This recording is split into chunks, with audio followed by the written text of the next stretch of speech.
Acoustic objects. Help machines.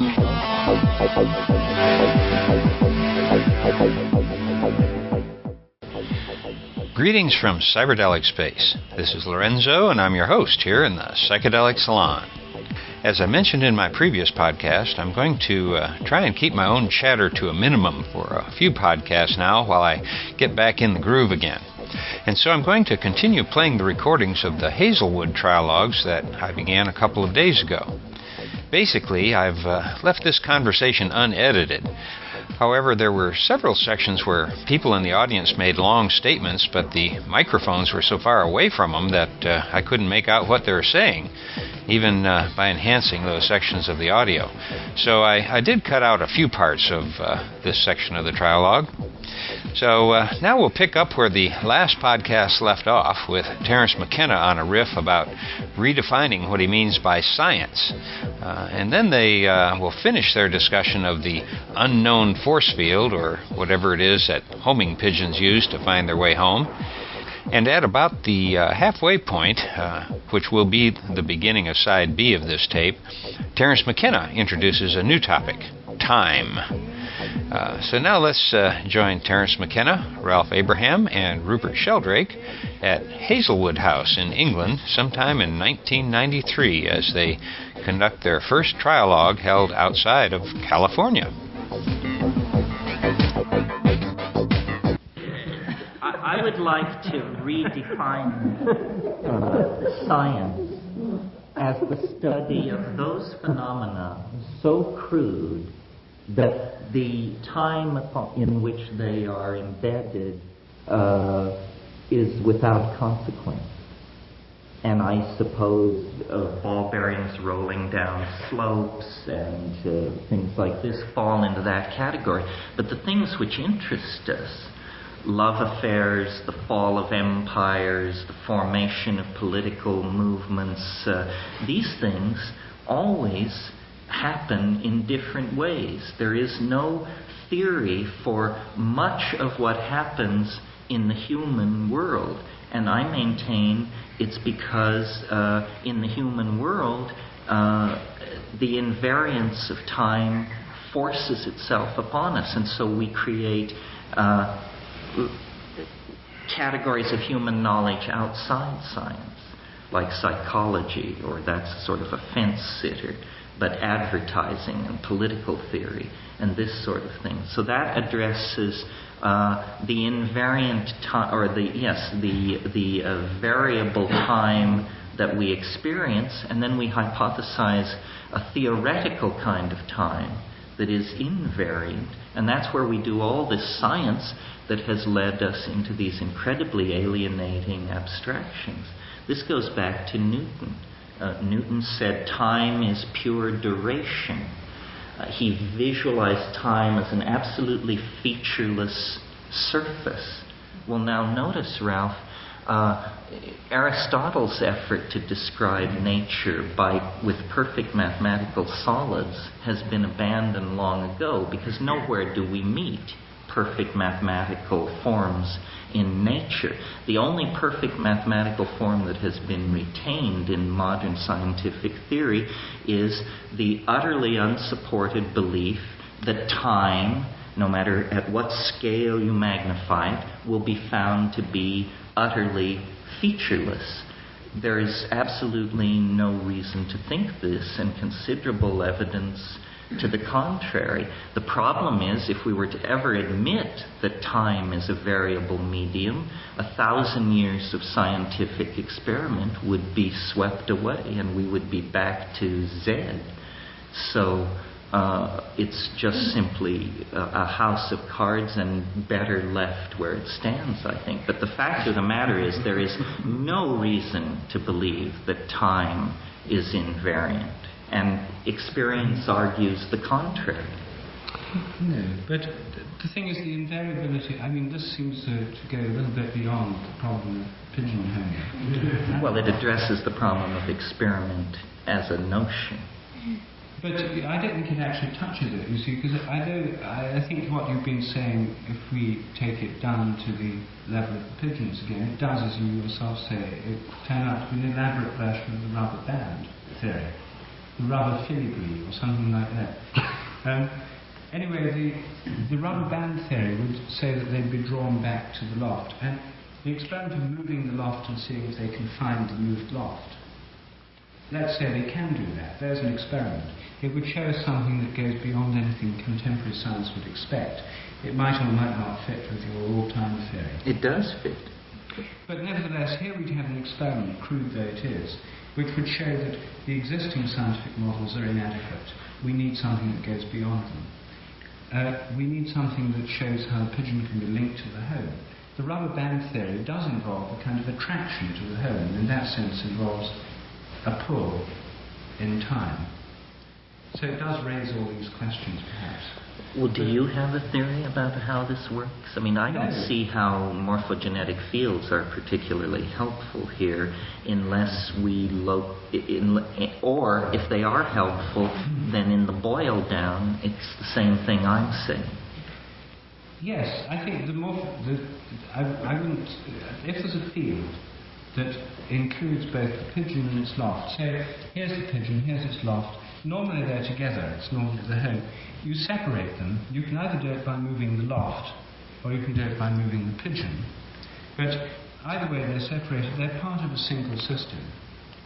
Because the pigeon's world includes its loft, its home, its mates, all the rest of it.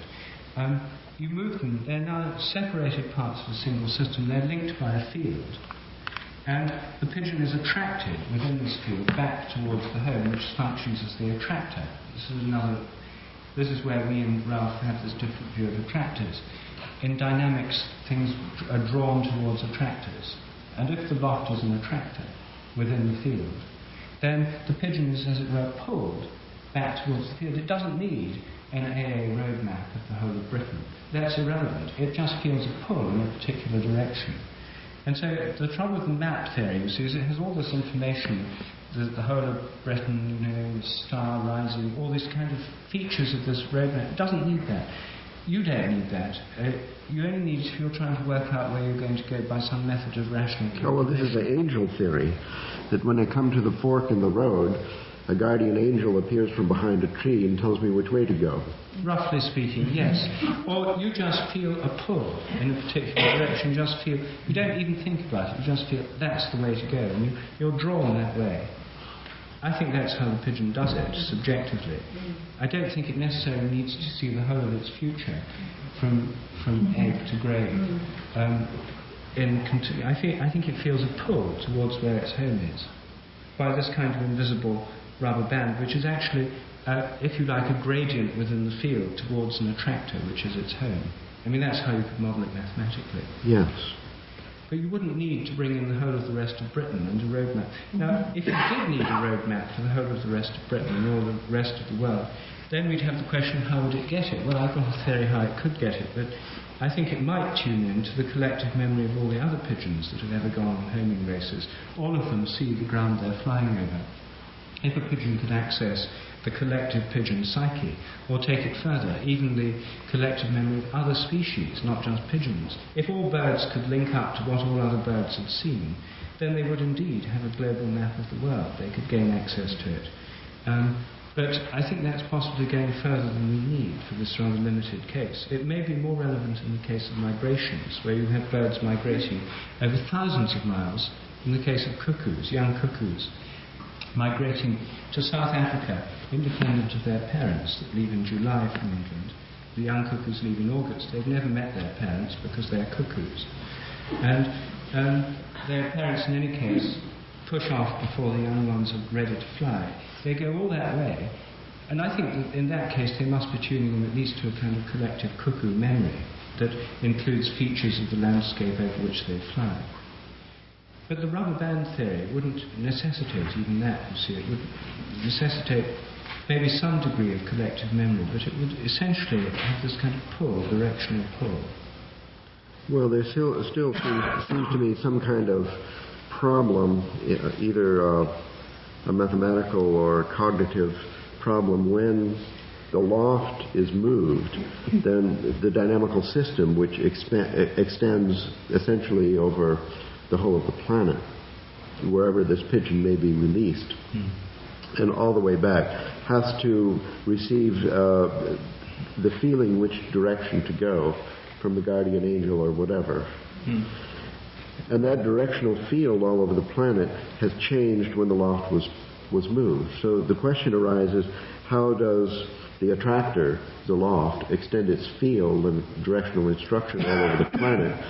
And I don't think that the idea of morphic resonance helps here, because no other pigeon has flown to that particular loft. No, I'm not talking about morphic resonance, I'm talking about the field itself. Morphic resonance is a memory of how to do it. If you have a magnet, say you have a magnet, a pile of iron filings here, and you have a magnet over here, and you put the magnet there, these iron filings will be drawn towards it, and you'll see lines of force moving towards it.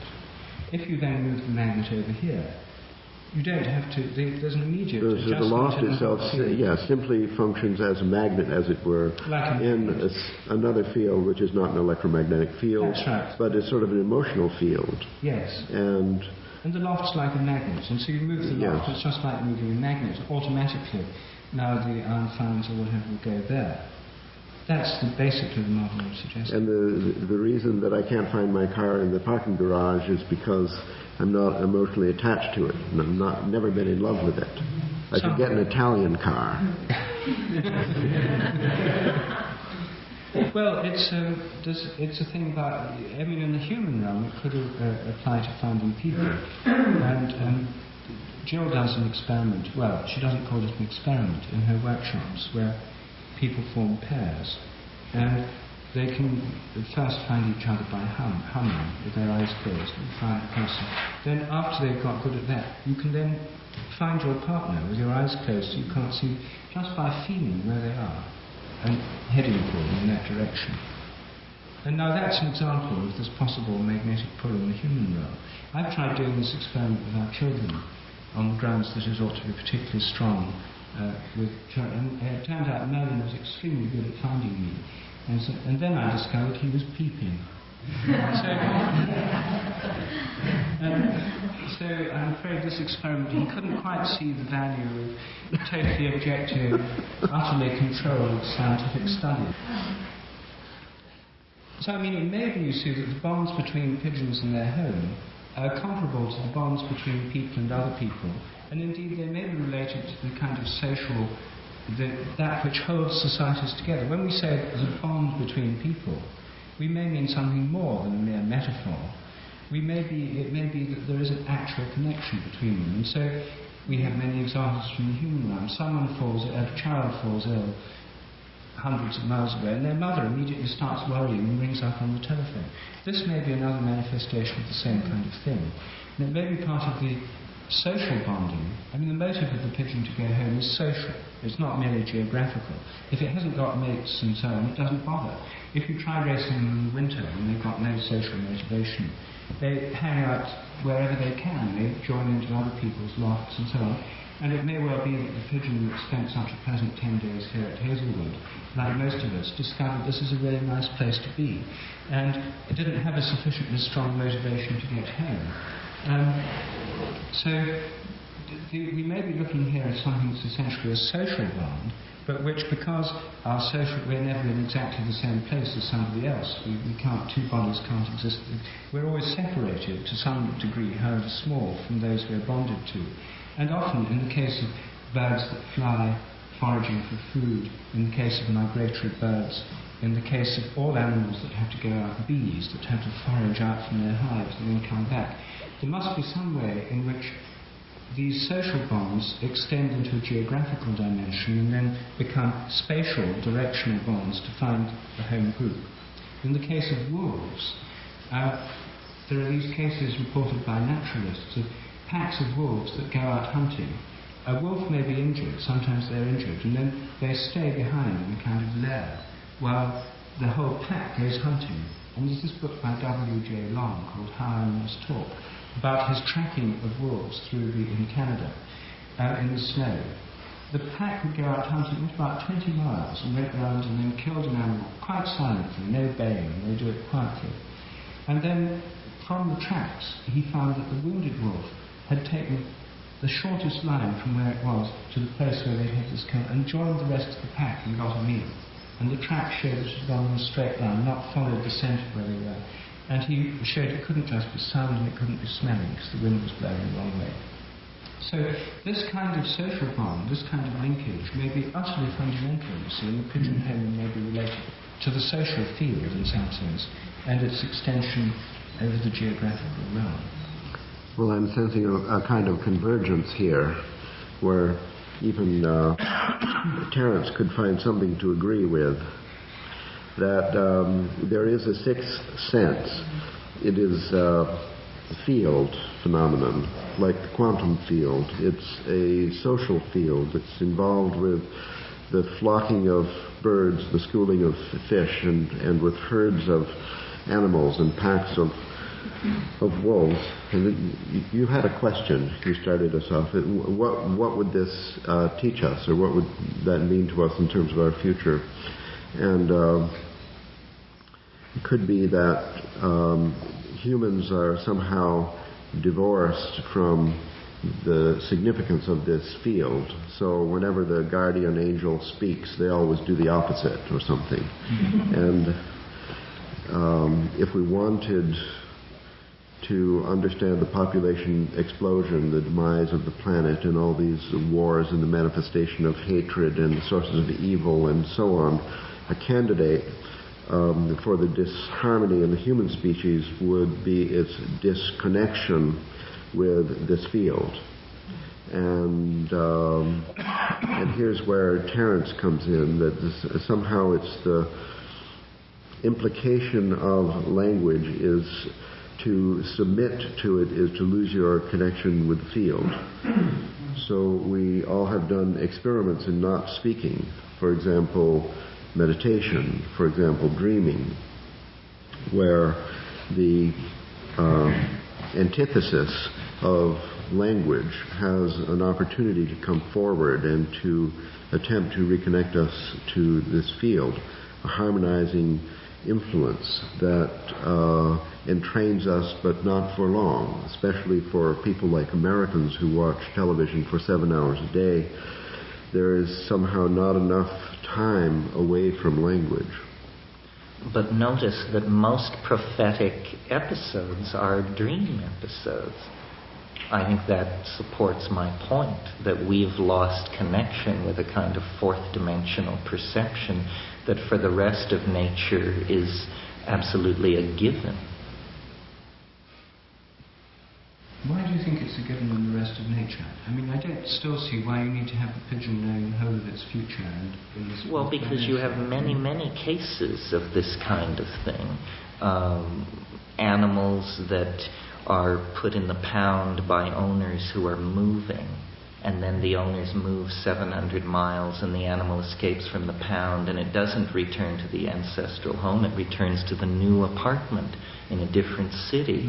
The monarch butterflies, the homing pigeons, a whole host of mysterious phenomena become utterly transparent and trivial if you simply hypothesize that for them the future doesn't have this occluded character that it has for us as a result of our acquiescence in the language behavior. It seems to me it's just the most... It's not just a problem in time, it's a problem in space. You could say that they know that they're going to wind up at the new home or meet the but that's still you've got the problem how they know which way to go. And I don't well, presumably they see themselves at every point in their life, not just the high or low points. In a minute in the future, they're a minute ahead of where they are, so yes. they just go that way. In the future, they're that way. In other words, they can always see it from where they are. It's always ahead of them, in the same way that we navigate through space. I mean, if you were a two-dimensional creature, the things that we do navigating in three-dimensional space would be absolutely mysterious and generate all kinds of metaphysical speculation and hypotheses and so forth and so on. But I mean, why should nature imprison itself within a temporal domain. Clearly, for us, it's an artifact of language. I mean, we talk about future tenses, past tenses. Those aren't descriptive of the future and the past. They create it. That's why I put in the possible exception of perhaps there are human languages where this is not happening, and therefore they are much closer to animal perception. The mysterious, quote-unquote, mysterious behavior of the Australian Aborigines, the Hopi. These peoples, they seem capable of things that to us are like magic, but the magic is all done by knowing what's going to happen. So if they simply imbibe that animal understanding, then to them it's trivial. That seems to me the most elegant explanation. And it doesn't require new undetected fields or any of these other somewhat cobbled together mechanisms. Just another dimension. Well, we know it's there. There's no debate about that. So, here, an example then to carry that forward, I've always felt that the role of shamans in Aboriginal society, especially the ones that were using psychoactive plants, that all the magic that they do suddenly becomes not so mysterious if you simply assume that by perturbing the ordinary brain states and ordinary language states, they then let in this hyperdimensional understanding. Because look at what shamans do really. They predict weather, that's classical. That demands a knowledge of the future. They tell the tribe where the game has gone, also requiring a knowledge of the future. And they rarely lose a patient. That means they know who's going to make it and who isn't, and they refuse all cases perceived to be fatal. So here are 3 examples of shamanic magic, all easily explained by the simple assumption that they can perceive to some degree the future, which is occluded to ordinary people locked in ordinary language and brain states. QED.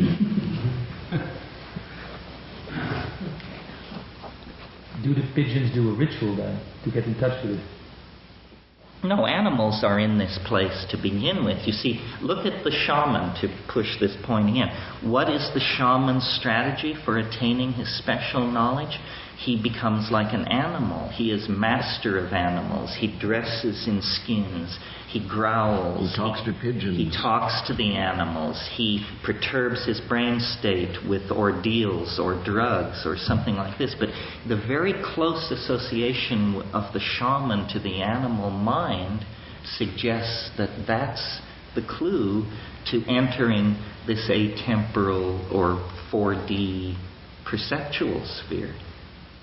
And as Joe mentioned at the beginning, in the Christian tradition, the principal symbol of the Holy Spirit, which is that which gives inspired prophecy, shamanic-type gifts of healing, all the gifts of the Spirit, including speaking in tongues, prophecy, healing, and so forth, discernments and intuitions of various kinds, are symbolized by the pigeon. So there's some curious way in which the dove, well known at the biblical times for its homing powers. The Egyptians had a homing pigeon service in ancient Egypt. So the choice of the pigeon was not just plucked out of nowhere. Noah's Ark is the first biblical story of the pigeon, where the pigeon is sent off and comes back with the hose, with an olive twig. So right from the beginning, the pigeon is seen as a messenger that can find out things in distant places and come home and bring back the information. So you could say that central to the whole Western tradition, this shamanic thing of becoming like an animal, in this case somehow entering the mind of the pigeon, or in some way assimilating to the state of the pigeon, is the basis of the gift of knowledge, prophecy, and spiritual power. It sounds right to me. So should we now... Yes, I think so. Let us now open this up and then we can... I'd like to ask him a question. Do you suggest that if we suspend our language for a while in our minds, and totally go into a room and be sealed up in no way and to constantly, let's say, meditating, do you suggest we might grow this extra sense? Essentially, yes. I mean, I think it might take some time, but I think as a strategy for expanded awareness, that's how it would present itself experientially. Trappist monasteries do this. All Aboriginal peoples sequester the young men and women, often by themselves, for a period of silence. Somehow language is a strategy for holding at bay a much more complex world, that if we can by any means remove the language forming capacity, even... What's the Trialogue then? The Trialogue is a complete contradiction with everything you're saying. You're using the language to... Well, who was it said, I contradict myself? I contradict myself. The obsession with intellectual closure is inappropriate to talking monkeys, because nowhere is it writ large that talking monkeys should be able to achieve a complete understanding of reality. I think part of what we have to do is live with unsolved mysteries that are in principle insoluble. They're not simply unsolved problems, they're in principle mysterious. All would agree that the highest understanding resides in silence, but it's the death of conversation, hardly to speak of weekend workshops. So if language is so disadvantageous, and the principle of the survival of the fittest, why do you think it developed? Well, maybe it's a maladaptive trait. Many maladaptive traits develop. I'm not willing to say that. I think it has...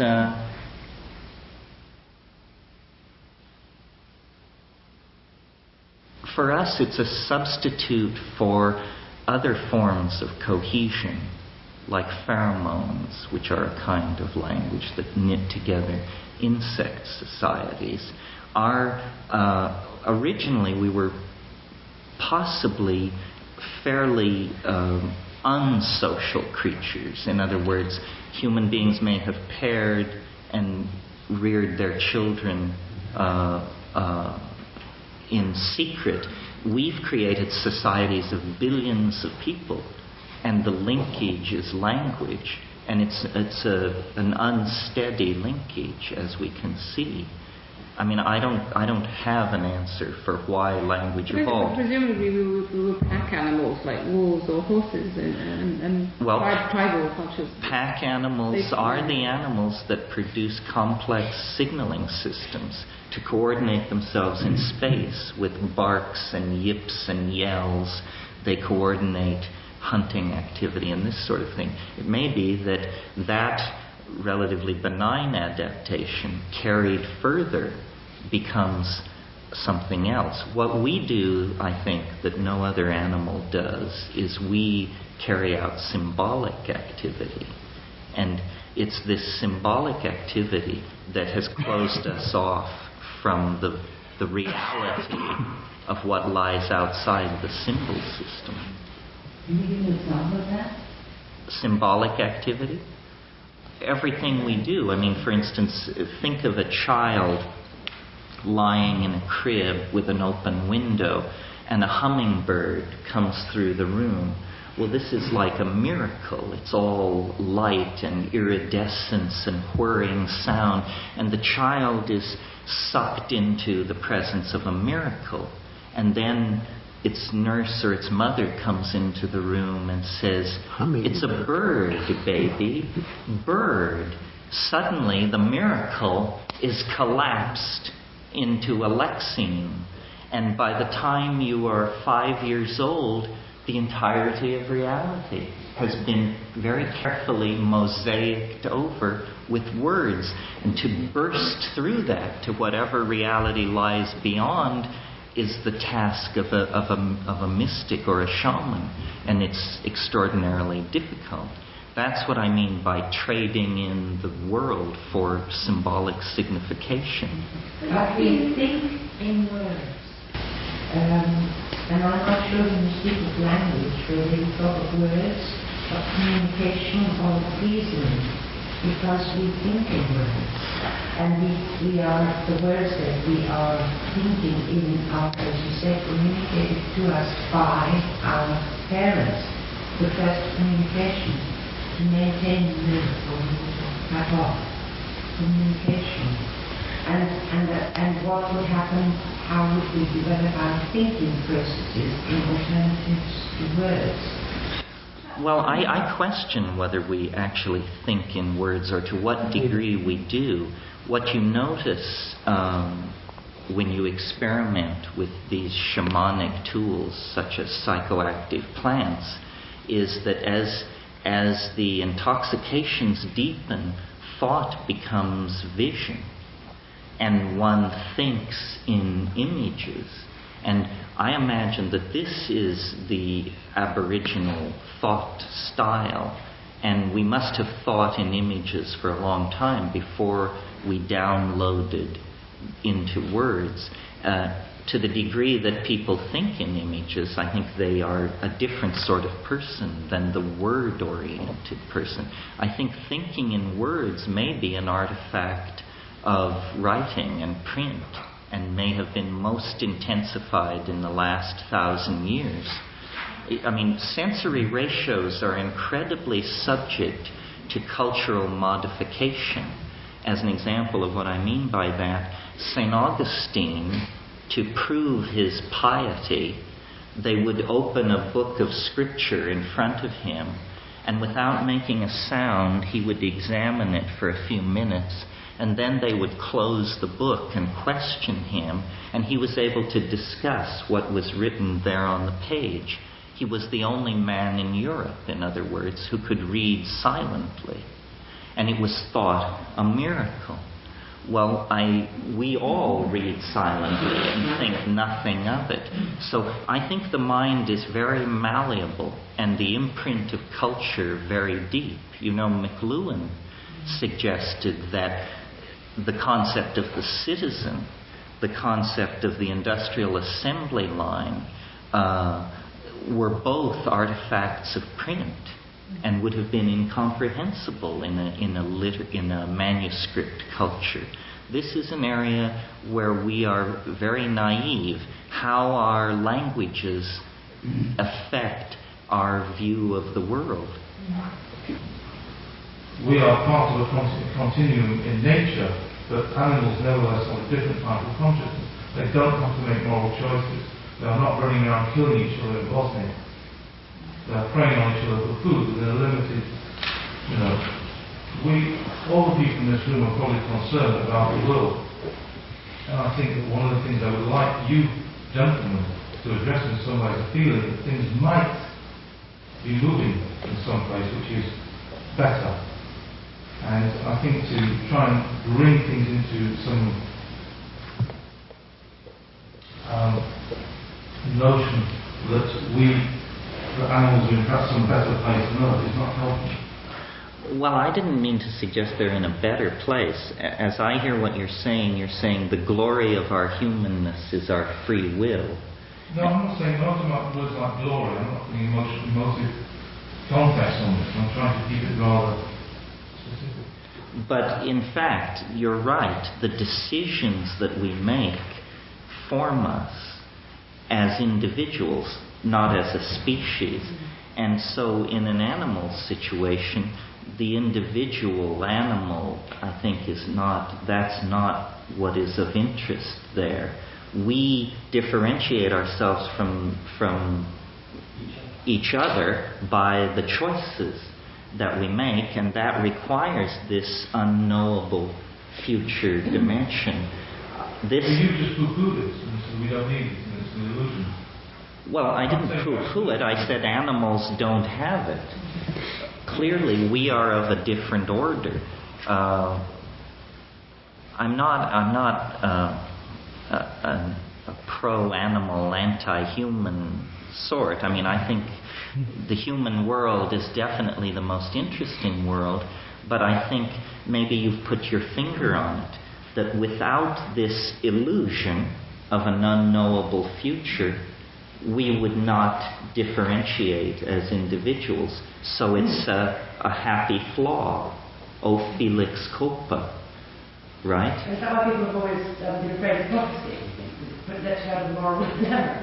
Well, it raises real questions about free will, that's for sure. I mean, one can suppose it raises real questions. I mean, if a prophecy comes true, does that mean then that in principle all of the future is determined?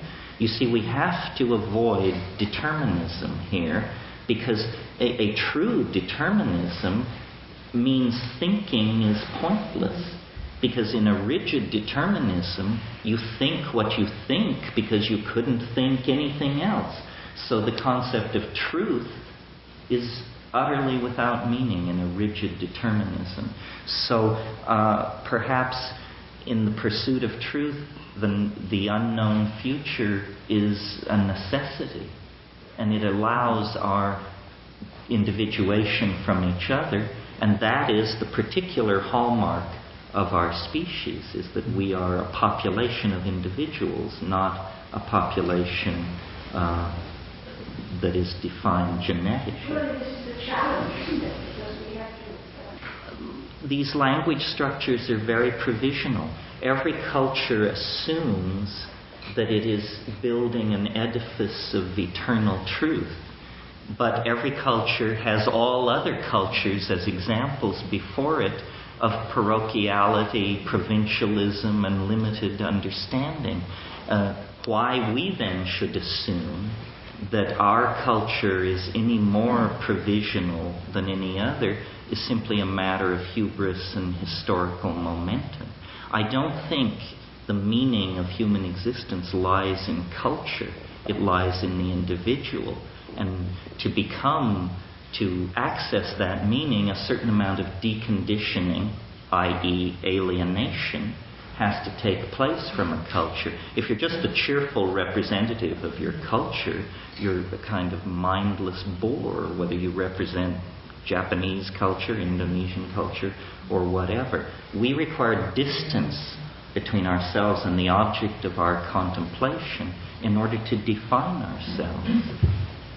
And I think, to go on with this, that Terence earlier pointed out that the animal state is pre-language, but the state advocated by mystics and all great religions is to go beyond language. It's not, none of the great religious or spiritual traditions say human culture is the end, is where it's at. All of them point beyond it, and all of them point to states of contemplation, mystical insight, prayer, intuition, which go beyond the limitations of language. So I didn't take what Terence was saying to be a denigration of all human culture and all language, but pointing out its limitations, which are agreed on by the greatest traditions we have. Well, I think in a sense, all these animals can be our teachers, you see. And I think that the part of my interest in the homing pigeons, and indeed the other experiments that I've been thinking about lately, is to help to see us as much more to the natural world, and certainly much more to the animal world, than current models allow. The current models of biology, of institutional biology, say all animals and plants are pure machines, totally explainable in terms of A-level physics. I mean, they don't even take quantum physics into it. And if you do, then you get weird phenomena like non-locality, which would mean pigeon homing might not be such a mystery. But so the attempt to reduce all animals and the whole of nature has been going on for a long time, and it's part of the triumphalist culture we have. Our culture is based on an agenda of conquering nature. You can conquer the whole of nature, and now we've told every other culture in the world that's where it's at. Development programs, logging operations, and so on. So the ecological crisis is a result of working out this particular way of thinking about nature and other species. I think that recovering a sense of... I don't think that anybody here is saying we've got to say animals are better than us and denigrate the whole human race, but to recognize that there are astonishing powers in the animal and the other realms of nature which we've just simply been blind to. We're blind to them if we think in terms of institutional science. People who actually know animals well, people who train horses, who keep dogs and cats, and who actually observe their behavior, know full well that they have very often uncanny or seemingly uncanny powers of knowing which go beyond what we would expect on the basis of textbook biology. So I think these are ways of learning more about the world in which we live and more about the biological context of our lives. And when we come to dolphins, then they're indeed this. If we take big brains to be the criterion of our superiority to the rest of the animal kingdom, then we have to face the fact that whales and several other animals have bigger brains than us. And what are they doing with all that cerebral capacity? They're certainly not building media empires and constructing television programs and so on. So I think that this interest in dolphins and whales as having a different kind of consciousness and possibly a more harmonious and telepathic consciousness is another way in which people are trying to learn from the animal kingdom about... I mean, it creates a kind of humility in ourselves, doesn't it, to realize that here are these astonishing social forms based on kinds of consciousness quite different from our own, and possibly more advanced in certain ways. And all we regard them as, at least all Japanese fishermen regard the dolphins as nuisances for getting in the way of their drift nets. And the whales are simply a resource to be exploited, and Norwegians want to resume it because it's good for to save job losses in northern Norway, that kind of thing. There's a clash of value systems here, and I think the whole of our modern civilization is in a crisis because of this clash of value systems. So what's really going on in the rest of nature. Rediscovering what's happening is very important, and it does have wider consequences for our future as a species and a civilization. These are not mere questions of idle curiosity. Well, I find this a little dissatisfying somehow to stop on this point. We didn't resolve what I think is the basic question about the homing pigeon, especially in connection with its significance for ourselves, because here we have a couple of divergent views. Even if we concede that the loft radiates a field, that the homing pigeon follows this field by a process of clairvoyance, in which it has a precognition of its position a moment hence and just goes in that direction.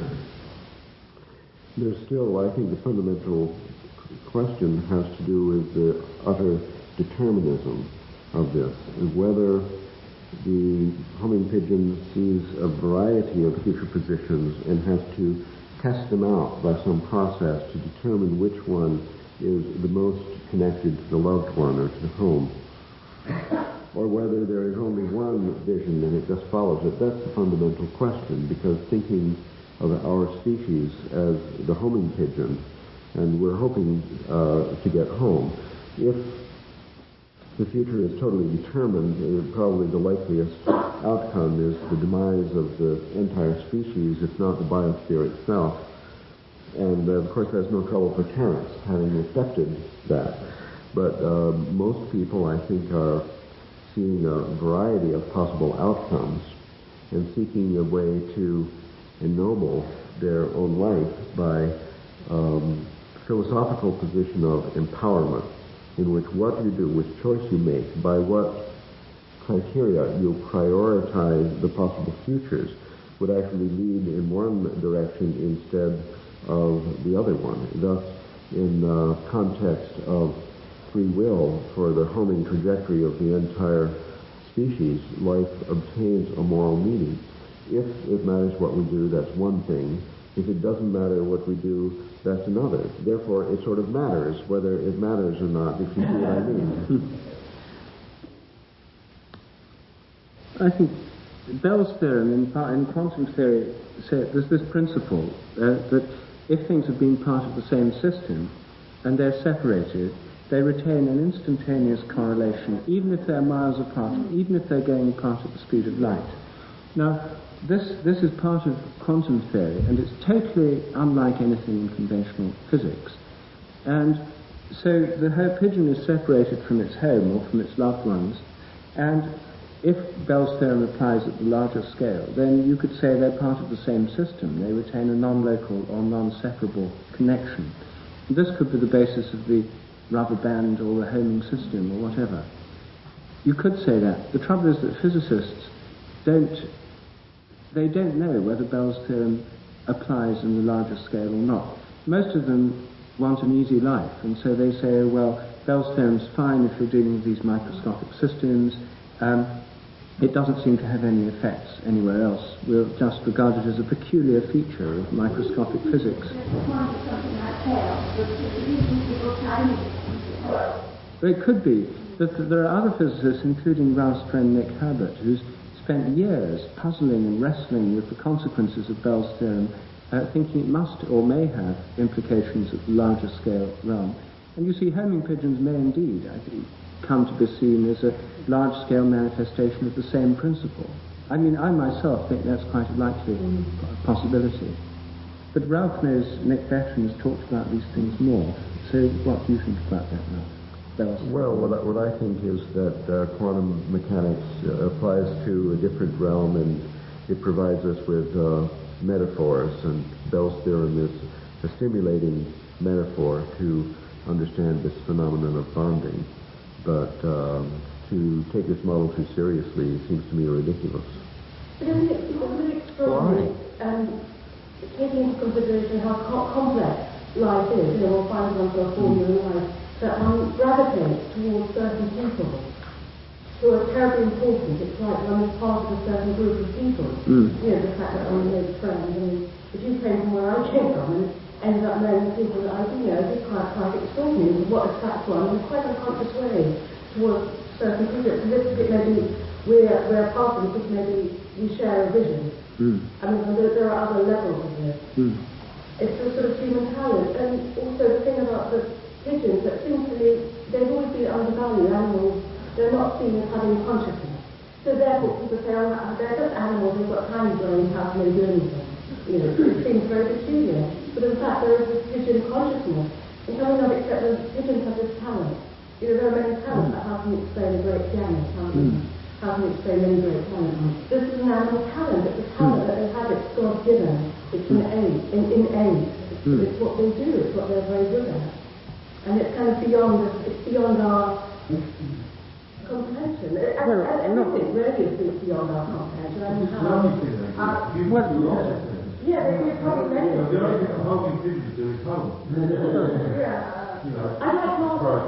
I just wanted to ask you, do they do anything else? I mean, this is the thing we always hear about salmon and pigeons, about this homing thing. I don't know. Well, this is the thing that they've been trained to do. And if you think about it, you see, under normal conditions, no bird or animal would ever do this.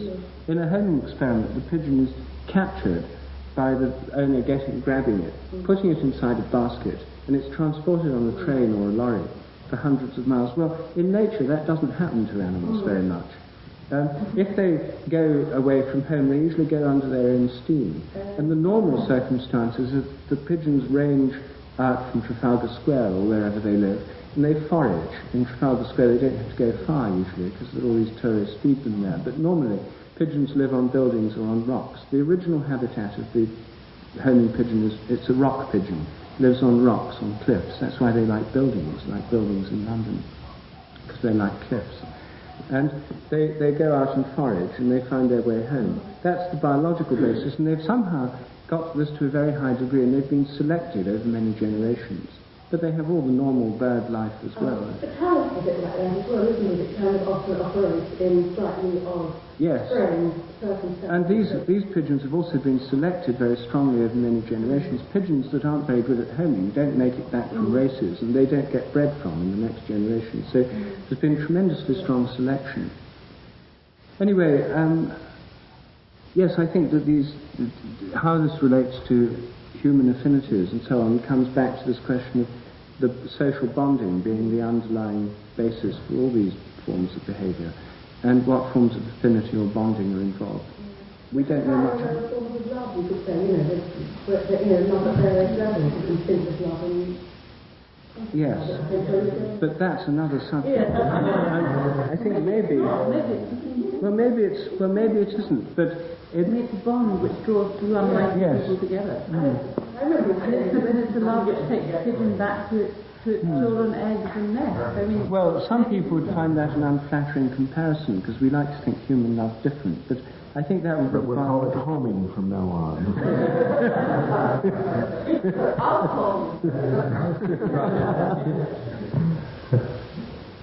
We've actually passed our point at which we should be breaking up, and Joel's going... Well, the subject for tonight's trialogue is a subject near and dear to my heart. You might even say it has my initials on it. I had decided to talk about time, and then there was a request to do so that must be the general drift of our interest and intent as far as what I can contribute. I'm very interested in time. I'm very interested in the largest frames into which phenomena can be fitted, and sort of the various ways in which we view our humanness if we change the way we look at time. And I think that it's sufficiently unsecured by science that we need feel no trepidation about doing this. What I mean by that is examine or recall to yourself for a moment what it is that orthodoxy teaches about time. It teaches that for reasons impossible to conceive, the universe sprang from utter nothingness in a single moment. Now, whatever you might think about that idea, notice that it is the limit test for credulity. In other words, if you believe that, you could believe anything. It's impossible to conceive of something more unlikely. Yet this is where science begins its supposed rational tale of the unfolding of the phenomenal universe. It's almost as if science is saying, give us one free miracle, and from there the entire thing will proceed with a seamless causal explanation. But there is an aspect to the phenomenal universe that I think impinges on anyone who undertakes to examine it, that is not given any weight whatsoever by science. And that is that when we look at the span of time which stretches from the Big Bang to the present moment, it's very clear, I think, that complexity has aggregated toward the nether end of this process in the dimensions in which we find ourselves.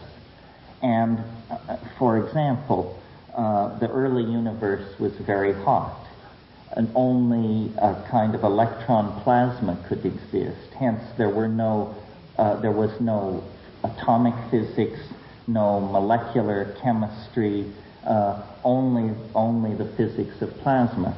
By cooling, complexity appears. This is not argued. But what interests me is that each successive advance into complexity occurred much faster than the stage which preceded it. So the first billion years of the life of the universe was an extraordinarily boring and empty period. Basically, atomic systems were forming, the simplest elements were aggregating into stars. This permitted fusion, the cooking out of heavier elements, and after some long period of time, carbon appeared.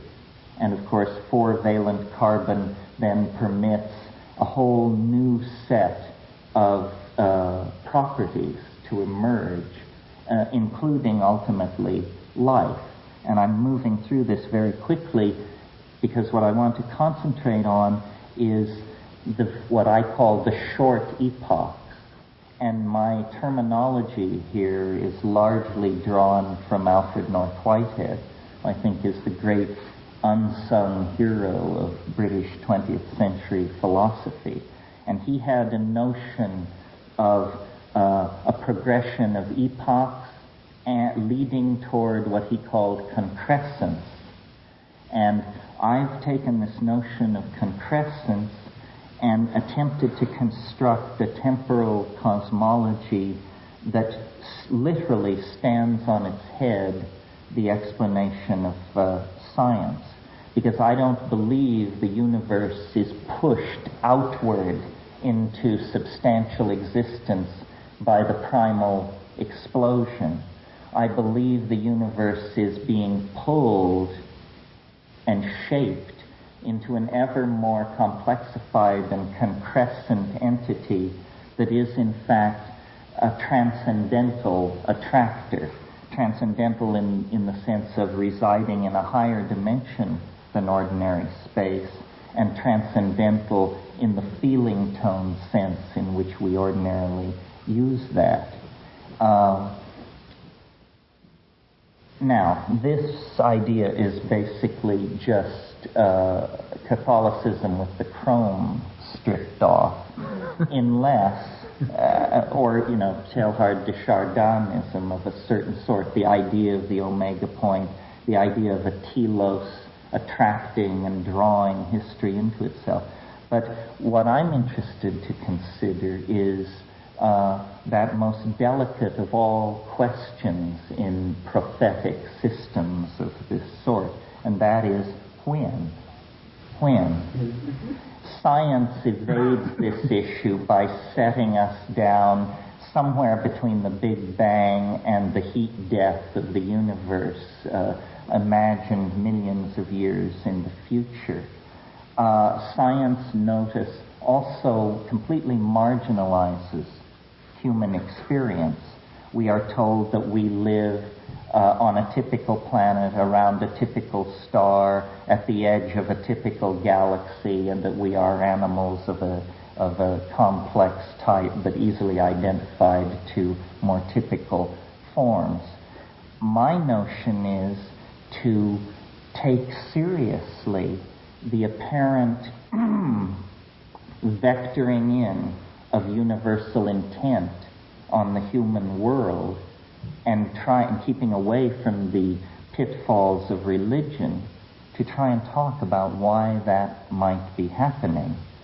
And I think it might be happening for the following reason: that history is actually the shockwave of eschatology, and that this is a concept that we have not sufficiently entertained, but which we are going to be forced to entertain as the planetary crisis created by modernity builds toward some kind of climax. What I mean by that history is the shock wave of eschatology is something like this. If this planet were a planet of hummingbirds, woodchucks, giraffes, and grasslands, then Darwinian mechanics as modified by molecular biology would be sufficient to explain what's going on. The fly in the ointment of that simple schema is ourselves. We represent some other order of existence. We, this afternoon, talked about language. My notion is that out of the broad moving stream of animal evolution, a species was selected, fell victim to. The terminology can vary, but a higher animal fell under the influence of an attractor pulling us in the direction of symbolic activity. And this is what we have been involved in through theater, dance, poetry, chant, magic, religion, science, politics, cognitive and symbolic activity. And it's only occupied for all practical purposes outside the dreary world of chipping flint and picking fleas less than 25,000 years. It's a blink of an eye on the cosmic scale. It is the shock wave which precedes eschatology. An analogy would be, think of the undisturbed surface of a pond. If the pond begins to boil, it indicates that some enormous protean form is moving beneath the surface and is about to, in fact, make its presence visible. This is what history is on the surface of nature. It's a boiling anticipation of the emergence of the concrescence, or the transcendental object at the end of time.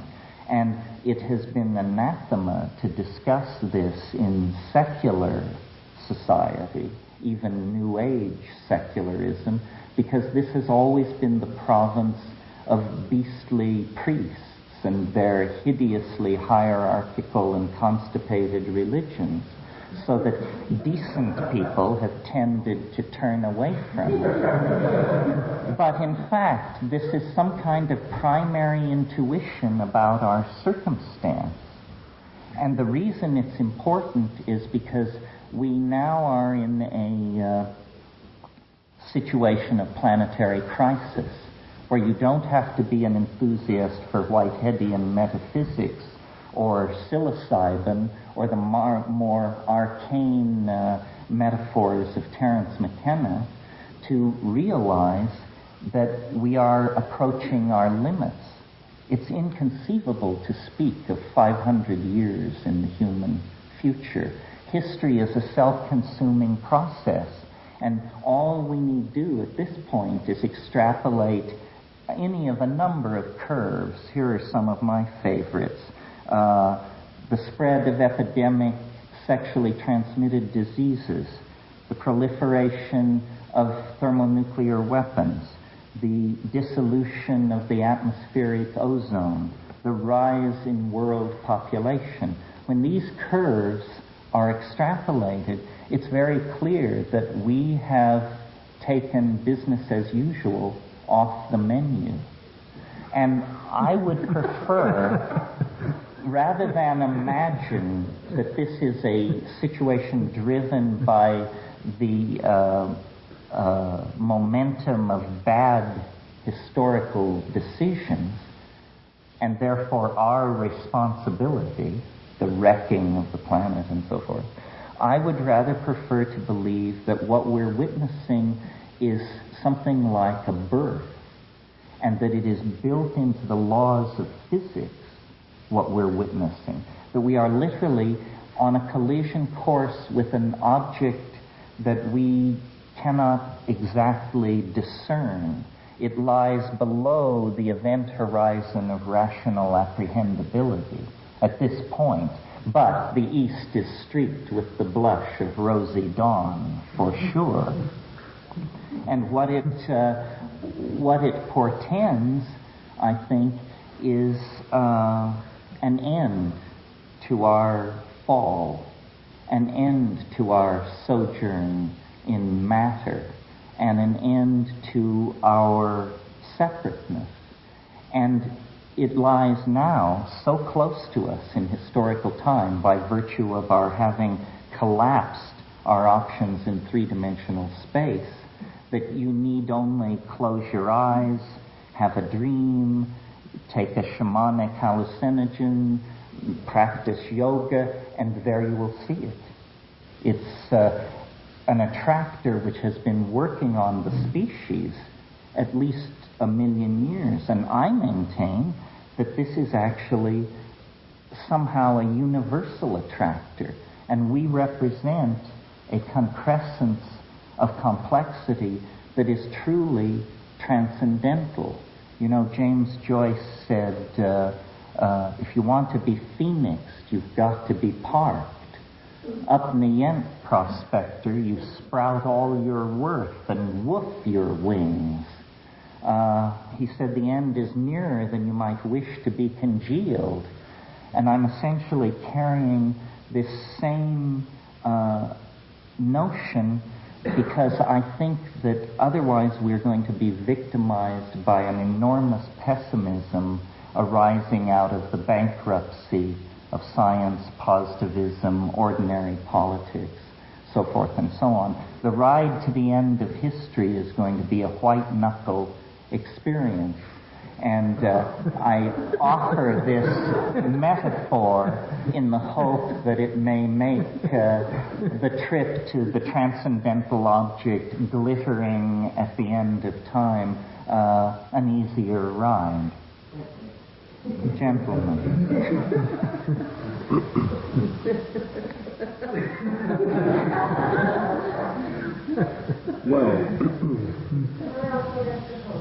Yes, let me fill in the footnotes.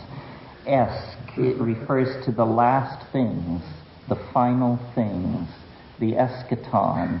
The eschaton is a kind of neutral way of saying what some people call the Buddha Maitreya, what some people call the flying saucer at the end of history, the second coming.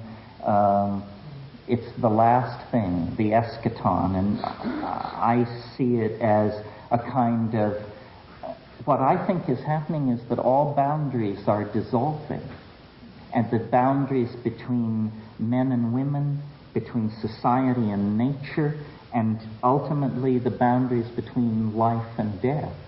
And we are going truly beyond ambiguity, beyond syntax. We have been trapped in a kind of demonic simulacrum for 25,000 years, created out of language. And now somehow this accelerating process of involuted connectedness that characterizes this Whiteheadian progression of epochs toward the concrescence is in fact being fulfilled. And it's, I think, quite extraordinary. Well, this, I think, Terence, it sounds a little more optimistic than I've heard you before. If I'm not mistaken, that although in this model you accepted the one miracle of science, the Big Bang fantasy, for your creation myth, and then you reflected it into a similar event coming in the near future, about which you're concerned with the when, but I think you spared us and didn't mention the date this time. Yes, I thought it should be a sort of a generalized discussion of the assumptions that come out of this kind of thinking. But when the forthcoming event, that the optimistic part is that, I think for the first time I've heard you describe it as a birth. The optimistic event is interpreted by you as an eschaton. This is, I think, a myth made real, like a Christmas tree where the events of history are kind of pasted on it, and as this tree sort of shapes to a point at the top, you've drawn history around it in an ascending spiral that just ends at that point where they put the star. Now, I think this is a myth, and that history can be wound on the form in a lot of different ways, and only by starting with an assumption, which to me is very symmetric and identical to the big birth of the universe that for which you make fun of science. I agree with you there. That far, we're together. But this, it puts me in mind of the history of history, where the concept of time in different cultures suits different models, of which there are but few. There's the bang-to-bang model, which you share with Teilhard de Chardin. There's the infinite linear progress model, which is pretty much discredited now by everyone. There's the reflection model, where a cycle is completed and then repeats at the beginning, and 4 more epochs, or 5 or 10, in a cycle of epochs which might be never-ending. There's the Kurt Gödel model, in which time goes forward and closes on itself without reflection by going around a torus and coming back. Many ancient societies shared this one, where it was understood that this is something like your theory of the homing pigeon, that every action we are doing today will be repeated again another day. I think also that these different models for history, which are essentially mythical structures, that is, no pseudo-scientific evidence could be given to distinguish one from another. They start on the basis of belief, and then it is thought that what follows from this particular belief of a certain model of history is the actual evolution of that culture into some shape which is to a degree determined by the model, and which has been analyzed in the different cultures, comparing the different evolutions of the culture with the creation myth and model for historical time in each one. Eric Vogelin, for example. Then it's also thought that, well, now that we have archaeology, cultural history, and so on, we know this much. We know there's different models of time historically, that they fit into a certain pattern, and by and large it's thought that they give guidance to the evolution of that culture itself. In other words, if it's not true that tomorrow is already determined and we just have to do a good job to follow our dream, if it's possible that what we do, think, or say affects the future, then it's important which historical model we choose, because the myth itself guides action, determines evolution, at least influences to a degree the outcome. I'm not saying that belief in an eschaton guarantees an eschaton, because I don't think the influence of our belief is that seriously important. I don't see, though, even accepting the Christmas tree and the point with the star, I don't see why it would be a birth or a death or anything other than a simple cultural transformation, which is more or less timed by, presaged by, announced by the shockwave at the end of, well, this epoch. Why not just a simple social transformation like the Renaissance? Well, because the planet can't bring forth further societies. We've come to the end of our road in Newtonian space. And that's what I wanted to say. I mean, wouldn't you agree, Ralph, that when we look back over the whole history of life as known to us, what it appears to be is some kind of strategy for the conquest of dimensionality. In other words, the earliest forms of life were fixed slimes of some sort, and then you get very early motility, but no sense organs. The being literally feels its way from one point of perception to another. Then you get sequestering of light-sensitive pigment on the cell, and the notion of a gradient of here and there appears. And then for a long, long time, it's the coordination of, backbones, skeletons, binocular vision, so forth and so on. Then with us, some fundamental boundary is crossed, because we are beginning apparently the conquest of terrestrial space ended with the cheetah or something.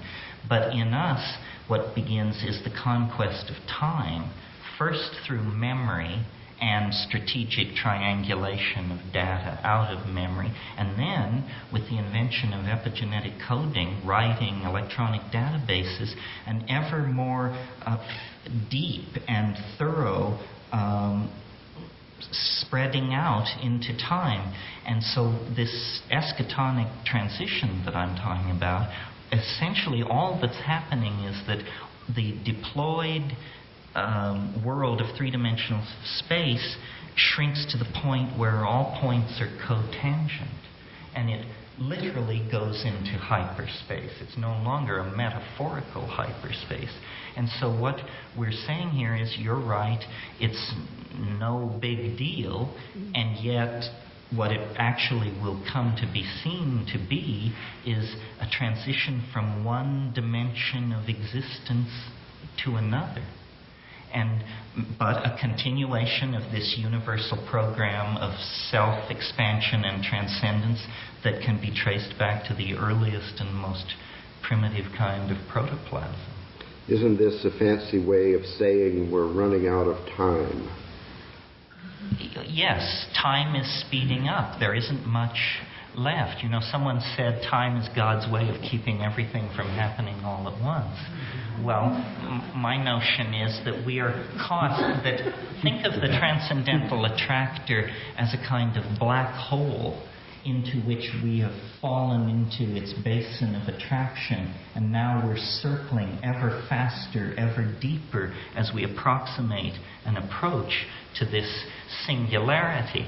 The eschaton is simply a singularity. It exceeds rational apprehendability. Somehow, intrinsically, in principle, it lies outside the framework of possible description. We're on a collision course with, the unspeakable. And that explains why we are not groveling around like groundhogs and other animals. We have been selected out for this very, very peculiar metamorphosis via information and the conquest of dimensions to become something completely other, a new ontological order of being, as we represent now a new ontological order of being when contrasted to animal life. Now we're apparently about to take one more step. But it's too early to tell. Let me just respond for 1 minute, then we'll see what Rupert thinks of this. I'm afraid I'm basically so pessimistic I can't really dispute this or go on. Nevertheless, for the sake of theory, let me say that this pessimism is just a matter of faith, because using these historical arguments and timings you've just described, we have sort of mixed here together the good and the bad. Everything is accelerating. On the one hand, we have the population explosion itself, the destruction of the biosphere, and so on. The complexity, the rate, the seriousness of all this, the irreversibility, the finality, the eschatology of this is, as a matter of fact, climaxing. Meanwhile, we have language, as you say, if it's 25,000 year old or 60,000 or even at most 100,000, as some people think. That is really recent on the time scale we're talking about. And then we have such things as agriculture and the urban revolution, and now we have automobiles and airplanes and computer. You spoke about memory. Computer memory has somehow increased our intelligence by an enormous amount. So on the good side, we have all this increase in the complexity and the fractal dimension of life is more or less to our benefit. So we have, as it were, a race between two processes, both of which growing faster exponentially. But we don't know for sure which one is growing more. And furthermore, the possibility of a miracle can't be ruled out due to the fact that we wouldn't even have got this far without a series of miracles. For example, the miraculous appearance of oxygen in the atmosphere. Well, So if there is a race, it's a subtle matter, I think, the way in which the myth of the eschaton could intervene in this race between the two accelerating processes. That's all I wanted to say. What do you think, Ruth? Well, I think I mean, I agree with you. This is a cultural pattern. The Judeo-Christian tradition takes further tendencies already there in early civilizations. A sense of movement towards some end. Apocalyptic prophecy, the last book of the Bible, the book of the Apocalypse, speaks of things not unlike those that Terence does. It's very similar. And as he's well aware, this apocalyptic nature of his thinking is a transform of a vision which appears in Christianity and in Jewish messianic and apocalyptic literature. So the question is, to what extent is the pattern of acceleration we see in our culture a product of the fact our culture is based on this myth of history? Or to what extent do these visions reflect some true perception of a cosmic process, something far beyond history? That's not easy to decide, because although there's a self-fulfilling prophecy built into these cultural patterns, we're now seeing these dreams coming true in many ways, these things that have led to emphasizing novelty, innovation, change, moving faster and faster. These are both prophesied and believed in and coming true, and makes it easier to believe in them and so on. It's all self-fulfilling. But we've now spread it to the rest of the world, so it seems pretty global. Does it go beyond this? For me, this is the big question. Is there in this prophetic vision, a real influence of something beyond humanity, beyond history, which Terence thinks there is, namely the transcendental object, the attractor, or, as Teilhard de Chardin would put it, the omega point? Or is there not? And if there is, how limited is it in its range of application? Are we talking, as Terence sometimes seems to be, about something just happening on Earth? I mean, I have the same problem with Christian apocalyptic speculation. Teilhard de Chardin, for example, he talks of the noosphere around the Earth and this growing emergence of consciousness here. Is he talking about the transformation of this planet and of humanity? Or is he talking of the transformation of the entire universe? And you have the same ambiguity in the New Testament, when St. Paul writes, "The whole creation groaneth in travail." The idea of the whole universe groaning in travail for the coming of a new birth, of a new age. So this is the real question I have to Terence tonight, is how provincial is this vision? Are we talking about the future of human culture on this planet? Or are we talking about the future of the solar system, the galaxy, or even the entire cosmos? Because if we're talking about this planet, a lot of these accelerating changes, graphs, extrapolations look pretty plausible. If we're talking about the solar system or the galaxy, I don't think astronomers in the last few years or decades have suddenly noticed curves rushing off to some extreme point where we can expect stars all over the galaxy to turn into supernovae, planets all over the solar system to collapse, crumble, or otherwise undergo dramatic alteration. The history that we're so preoccupied with here on Earth, human history and the effects of human activities, doesn't, as far as we know, seem to be mirrored in changes going on anywhere else in the solar system, the galaxy, or the cosmos. So just the question really is, how limited is this vision? I mean, are we just talking about the destiny of a small planet which has come under the for some reason under some planetary attractor? Whether it's human-made or human-making, we can leave aside for the moment. And what's your view on that? Well, I'm not intentionally cutting this Trialogue off right here. It's just where this tape ran out. And I'll get the next one in this series out to you early next week, as soon as I can. And I want to thank those of you who wrote to say that they don't mind the longer format, particularly those of you who were funny about it, like this one I got from Tom Barbalet.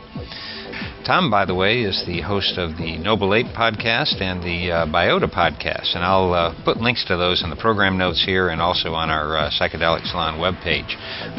You can hear interviews with people like Bruce Damer and a whole lot of other really fascinating people over there.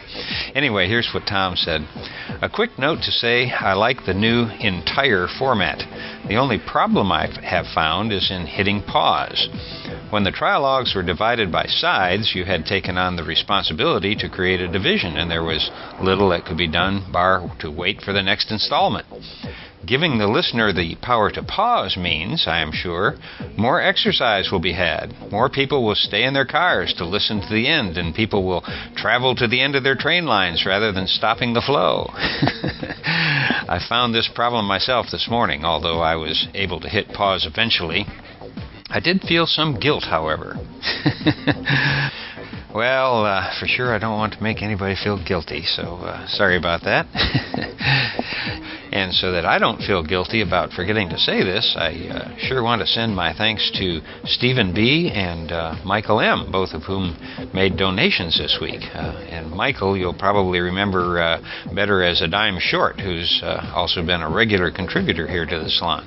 So thank you both for your kind donations, and rest assured I plan on seeing that yours and all of the donations to the Psychedelic Salon are put to good use directly in the service of these podcasts. Before I go, I should mention that this and all of the podcasts from the Psychedelic Salon are protected under the Creative Commons Attribution Non-Commercial Share-alike 2.5 license. And if you have any questions about that, just click on the Creative Commons link at the bottom of the Psychedelic Salon webpage, which may be found at psychedelicsalon.org. And if you have any questions, comments, complaints, or suggestions about these podcasts, well, just send them to lorenzo@matrixmasters.com. Chateau Hayuk, thanks again for letting me use your music here in the salon. And thanks again to Ralph, Rupert, and Terence for holding these fascinating conversations. And to Bruce Damer for obtaining the recordings for us to listen to here in the salon. Well, that's about it for today, but I'll be back soon with installment 3 of the Hazelwood Trialogues, and I'll see you then. For now, this is Lorenzo signing off from Cyberdelic Space. Be well, my friends.